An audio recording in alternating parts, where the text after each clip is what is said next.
Quando a gente... Pergunta para ela se eu não lavava o banheiro, se eu não... Trocava a fralda de menino. Trocava a fralda de menino o tempo inteiro. Era só nós dois, pô. Não tinha ninguém para fazer isso pra gente. E aí o que aconteceu? A gente andando com casais diferentes, no nível superior, hierárquico e financeiro, a gente começou a perceber que a vida deles era diferente da nossa. Eu lembro até hoje, quando eu ouvi um cara chamado Juliano Marçal, que não é meu parente, mas é um grande amigo. Ele falou: eu não quero ser babá mais, eu não quero trocar fralda. Aí agora tem mulheres aí que já vão ficar pistola, ficou ouvindo. Eu quero ser pai. Aquela mensagem entrou tão forte no meu coração que eu falei: eu acho que eu estou fazendo alguma coisa errada. Entrou no coração dele com alegria e entrou no meu com ódio.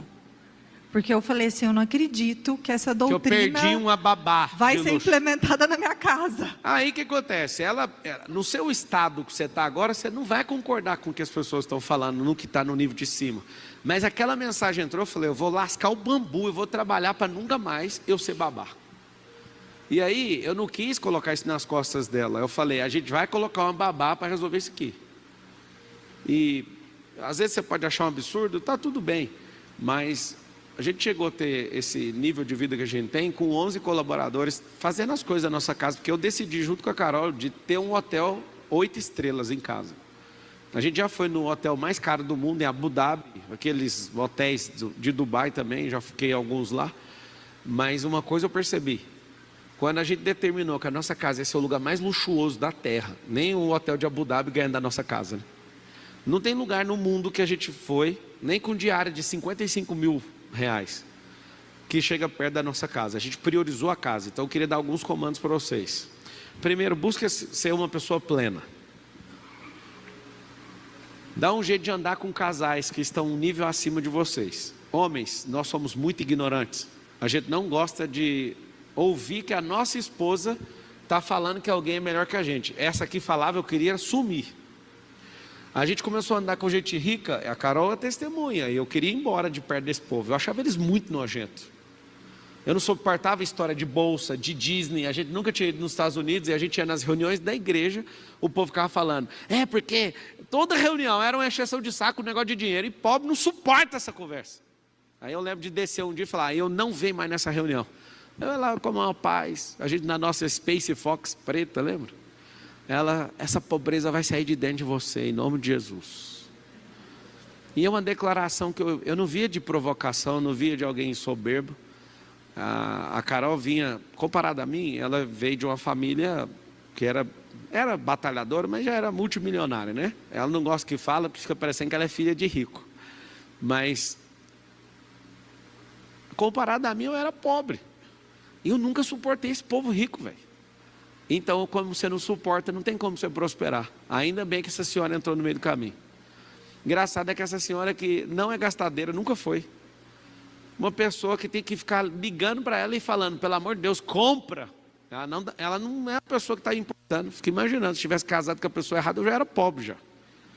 Só que aí que está o detalhe. A gente pegou um papelzinho, podia ter trago aqui o papel, né?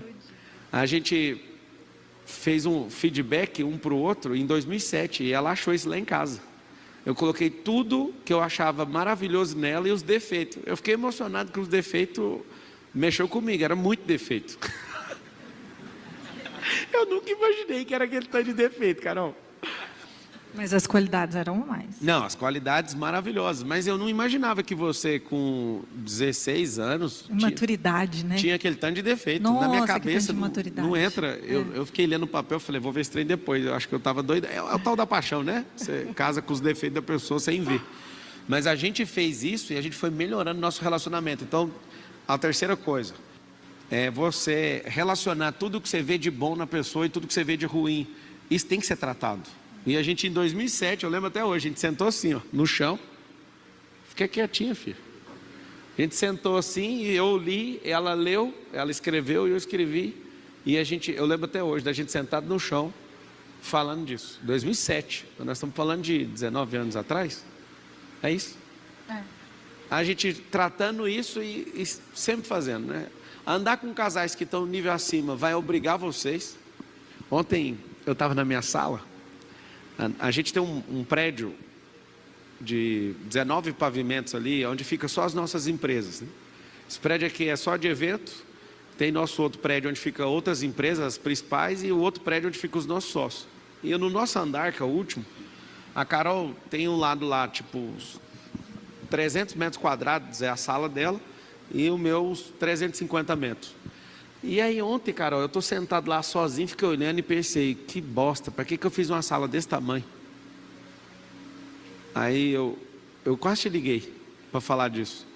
Por que eu fiz uma sala desse tamanho? Aí veio no meu coração, para que você tem um carro que você tem? Para que você tem um helicóptero? Para que você mora aqui? Por que você faz isso? Por que você faz aquilo? Aí eu ri e falei, eu fiz uma sala desse tamanho para mudar o jeito de pensar. Por quê? A gente não faz as coisas por necessidade, a gente faz para crescer. A gente não precisa ficar se desafiando o tempo inteiro para continuar sendo a mesma coisa. O desafio é para te expandir. Então andar com casais e estar com pessoas que te incomodam, que geram uma crise em vocês, vai transformar a vida de vocês. Isso é certeza absoluta. Pega depois, dá uma olhadinha naquele gráfico, naquela conta ali, naquela fórmula. Quem ainda não é pleno, para ajudar o outro a se tornar pleno. Então, eu era uma ignorante, apesar de quem convive com a gente não imaginar, porque a Carol, quando a gente era namorados, eu gritei com ela. Eu lembro o jeito que ela tratou isso. Você nunca mais vai gritar comigo, senão mesmo gostando de você, nunca mais quer olhar na sua cara. Eu aprendi com meu pai a gritar com os outros. Mas depois que essa menina falou para mim, que ela tinha 17 anos falando isso para mim. E eu com 18, eu lembro até hoje, na hora que ela falou, o choque que eu tomei. Porque para mim era normal, eu assistia alguém gritando com outra pessoa na minha casa. E aí eu cortei isso. Mas eu era um poço de ignorância. Mas por causa dessa mulher eu fui sendo moldado. E aí comecei a ser mais afável, mais agradável. E isso eu aprendi foi com ela. Eu aprendi muita coisa com ela, mas muito. E eu sugiro que você, depois de um evento desse, tome decisões. Outro conselho que eu quero dar: existem casais que vocês têm dó, que vocês não podem andar com eles, senão eles vão rebaixar o emocional de vocês dois. Tem pessoas que não querem mudar, não dá para andar com elas. Quem não quer mudar, quem vocês ficam com a coisa de dó. O que é a dó? A dó é um sentimento que você não ajuda a pessoa, mas acaba se atrapalhando. Então a pessoa não quer progresso, ela não quer nada, você tem que deixar ela no nível que ela está. Se você prosperar, saindo de perto, e ela quiser depois retomar essa amizade, ela volta, vai lá e pede ajuda. Aconteceu com a gente. Então esses são bons conselhos que eu dou para vocês. Em relação a isso que você está falando, eu acho que todos nós, a gente passa por um estado de orgulho muito grande. E no casamento isso também acontece. No casamento, se você não reconhecer que você precisa aprender com outros casais, você não vai desfrutar plenamente daquilo que Deus tem para o seu casamento. A gente passou por isso, nesse exemplo que o Pablo contou. Nós começamos a andar com casais que estavam muito longe da nossa realidade.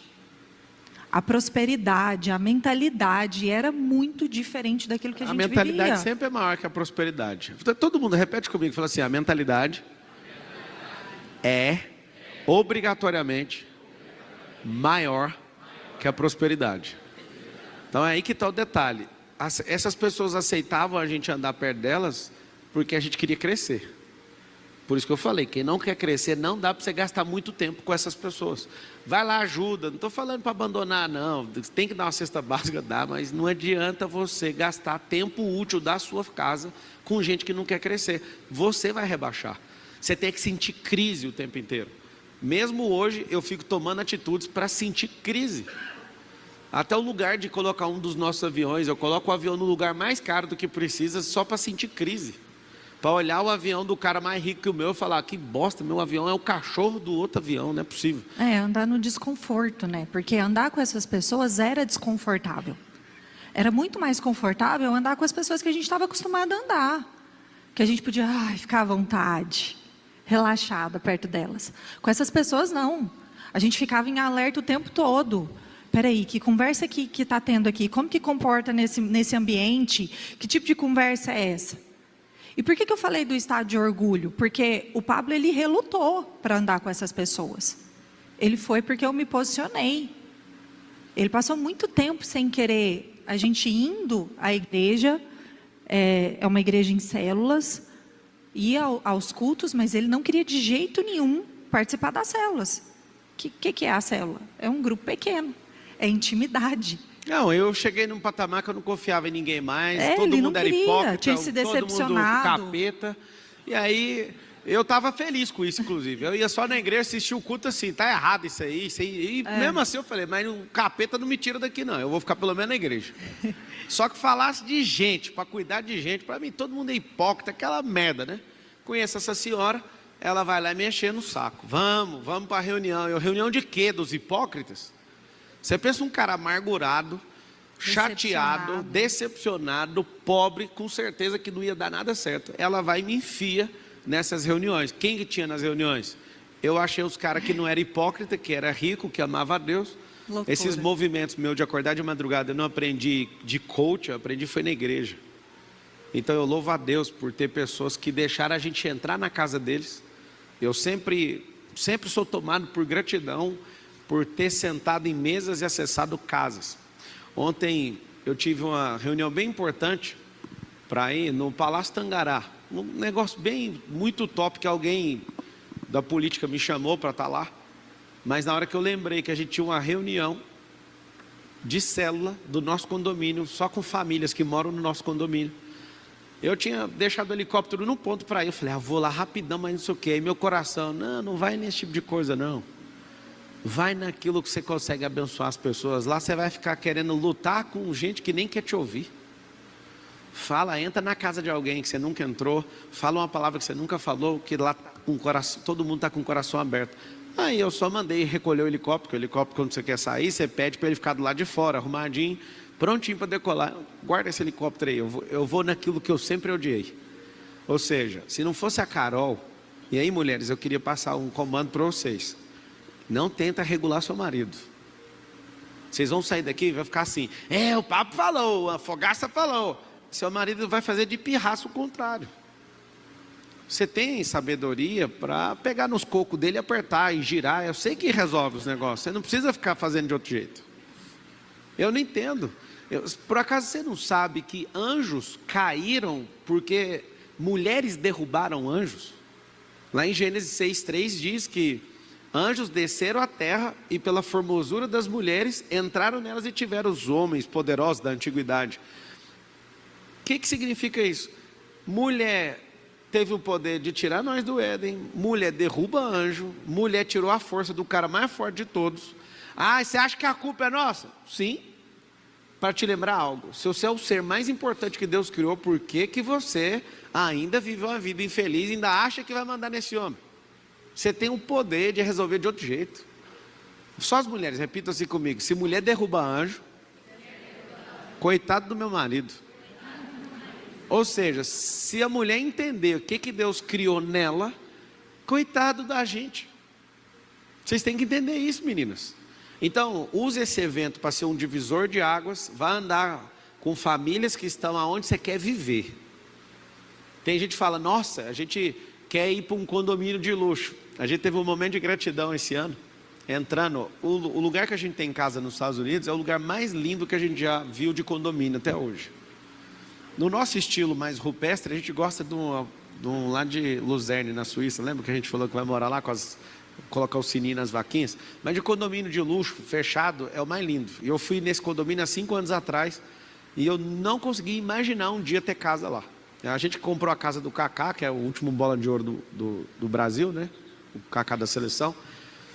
E aí eu fiquei pensando, cara, como passou rápido. Eu não acreditava numa casa dessa há 5 anos atrás, e agora a gente passa alguns meses dos nossos anos lá nos Estados Unidos. Inclusive a gente vai para lá semana que vem. O que acontece?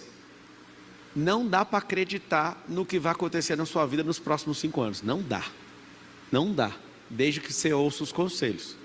Agora dá para repetir a vida que você tem nos próximos 20. Desde que você continue do jeito que você estava.